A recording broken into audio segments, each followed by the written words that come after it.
The laughter echoed across the marble-floored branch like something sharp striking glass, careless and loud, and it stopped every other sound in the room.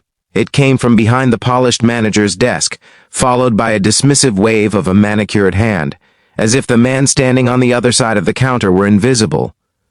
No one in that bank knew that the quiet figure in the worn coat, clutching a folder of documents with tired fingers, was the very person whose signature sat at the top of the building's ownership papers. No one imagined that the man being laughed at was the CEO of the bank itself, a man who had built the institution brick by brick, and who had walked in that morning to test not policies or profits, but something far more fragile, humanity. Before the story unfolds any further, take a moment right now.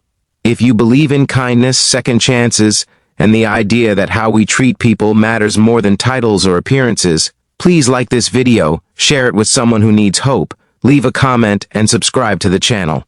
Your support keeps stories like this alive. The man's name was Daniel Mercer, though no one in the branch knew it that day. At 61, his hair had thinned into a soft gray crown, and the lines around his eyes told stories of decades spent under pressure most people never saw. Daniel had not always been wealthy. He had grown up watching his mother count coins at the kitchen table, her fingers trembling as she tried to stretch too little money across too many needs. That memory had followed him into adulthood and into every boardroom he ever entered. It was the reason he had founded Mercer National Bank with a promise carved into his heart, not just its mission statement, that no one would ever be made to feel small for struggling. That promise felt heavier now than it ever had before. In recent months, Daniel had received troubling reports, complaints buried under layers of corporate language, customer satisfaction, surveys that felt carefully sanitized. A whisper here, a rumor there about frontline staff forgetting that people came before numbers. He could have called meetings, issued memos, fired people from behind a desk. Instead, he chose to walk in quietly, unannounced, dressed like an ordinary man carrying an ordinary problem. The branch he chose was one of the busiest in the city, a glass and steel monument to success. Inside, everything gleamed. The air smelled faintly of polished wood and expensive cologne. Customers sat in neat rows, some scrolling phones, others clutching paperwork with anxious hands.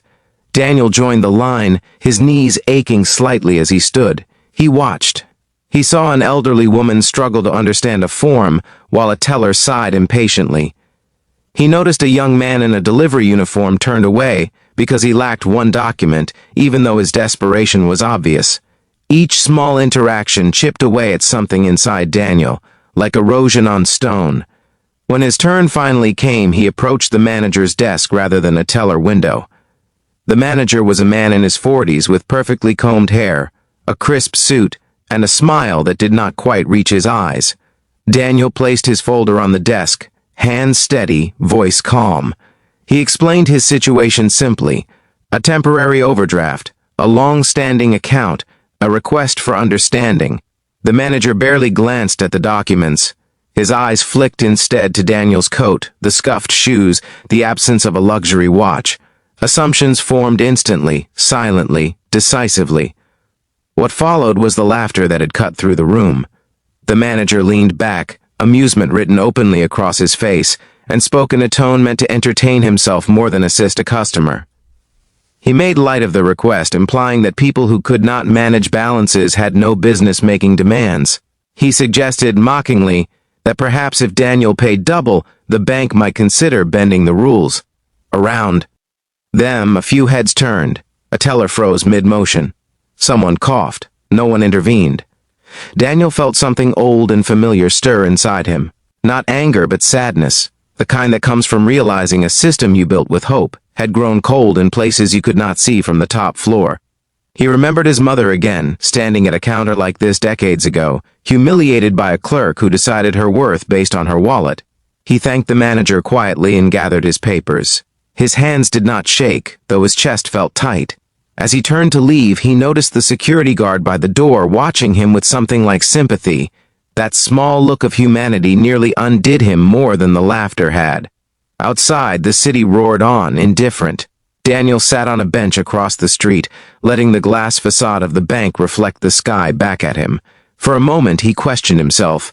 Maybe this was just one bad day, one bad manager. But deep down, He knew better. Culture was not built by accident. It was shaped by what leaders tolerated. He pulled out his phone and made a call, not to punish, but to prepare. Over the next week, Daniel visited 4 more branches, always unannounced, always as an ordinary customer. Different neighborhoods, different staff, different faces. The pattern repeated often enough to be undeniable. Not everywhere. There were bright spots. A teller who bent rules to help a single mother. A loan officer who stayed late to explain options to a nervous couple. But there were too many moments of dismissal, impatience, quiet cruelty disguised as policy. By the end of the week, Daniel felt older than his years. Leadership, he knew, was not about authority. It was about responsibility, and he had neglected his. The following Monday morning, the manager who had laughed sat confidently in the main conference room of the branch. He had been told there would be a surprise visit from head office, possibly even praise for his branch's financial performance. He straightened his tie, rehearsing numbers in his head. When Daniel Mercer walked in, the room fell silent. Recognition dawned slowly, horribly. Faces drained of color. Someone dropped a pen. The manager's smile collapsed into something brittle and terrified as realization slammed into him. This was not a struggling customer. This was the man whose vision had built everything around them. Daniel did not raise his voice. He did not shout or shame. That would have been easy. Instead, he spoke with quiet gravity about why the bank existed, about trust, about dignity, about the invisible line between enforcing policy and forgetting people. He described, without embellishment, the experience of standing at that desk and being laughed at. He described how power feels from the other side of the counter. The room listened, breath held. Consequences followed, but they were not purely punitive. The manager was removed from his position, not as revenge, but as accountability. Mandatory retraining was implemented across the region. New metrics were introduced, measuring empathy and resolution, not just revenue.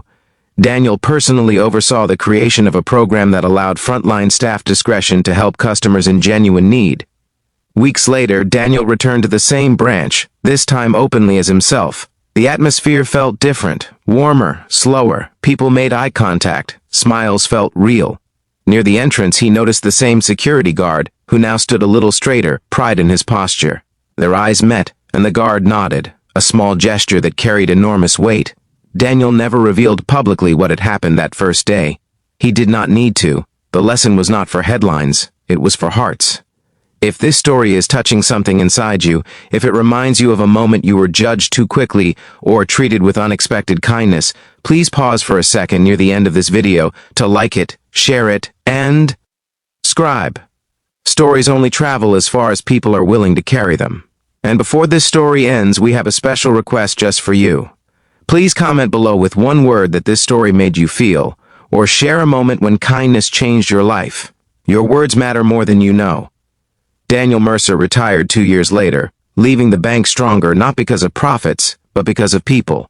On his last day, he walked through the lobby slowly, unnoticed by most, exactly how he preferred it. He stopped by the same desk where laughter once echoed and watched as a teller patiently explained options to an anxious customer, her voice calm, respectful, human. Daniel smiled, not because he had been recognized when he was disrespected, but because something deeper had changed. The bank no longer needed to know who he was to treat him well. And in that quiet victory, he knew his mother's struggles, his own humility, and that painful laugh had all led to something that mattered. Sometimes the most powerful leaders are the ones willing to stand where dignity is tested, and the greatest wealth a person can leave behind is not money, but a culture of compassion that outlives them.